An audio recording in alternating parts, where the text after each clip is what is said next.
All right, the last part of this section, it's a long one, I know, is find the sum of an arithmetic series.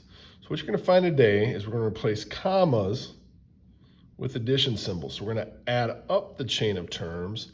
They're going to ask you to find the sum of the first 20 terms, the sum of the first 30 terms, whatever it might be. It might be like, well, how am I going to add up 30 numbers? Well, there's an actual easy formula that works. And all it requires is to know how many terms you're working with, that end value, what the first term is, and what the last term of the sequence is. If I add those two terms together, multiply it by the number of terms, and divide by 2, that'll give me the sum of all the terms. So once again, S stands for the sum of all the terms in the sequence. So in this example that we're going to do right now, we're looking for the sum of the first 12 terms. Right now I have the first 4. I don't want to have to try and figure out all 12 of them and then add up. I want to find the 12th term. I want to find this last one, and then use the formula. So this is going to be a two-part step here, or a two-part problem. Part 1, I'm going to use my A of n equation that we did earlier, A1 plus D times n minus 1. So we need to find A12 first. So the first term is 5.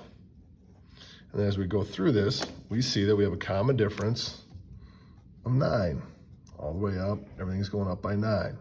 So I'm going to go plus 9. And now, once again, we're using 12 terms. This number could be any number they said. They may say, hey, what's S of 25? What's S 30? Whatever. And we'll work it out. So 12 minus 1 is 11. And then PEMDAS says we're going to multiply before we add. So we'll get 5 plus 99. So when I add these together, I'll get 104. So the 12th term of the sequence is 104. That just gets us the number that's going to go in this spot right here. We want to find the sum of all 12 terms. So once again, these two are the same letters. We're going to put a 12 here. We're going to put our first term as 5 plus, and then that 12th term goes in here, 104. And then whatever we get, we'll divide by 2. So I'll show my work. I'll get 12.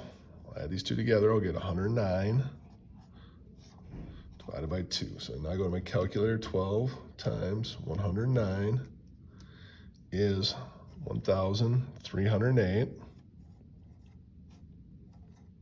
divided by 2. Oh, sorry, that slid off screen there. So now we're just going to do 1308 divided by 2 in our calculator.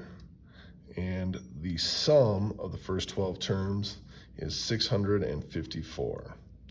So the 12th term is that. If you add up all 12 terms, it'll add up to that.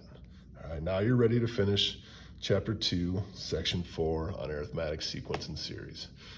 Finish these up and be ready for the test on Friday.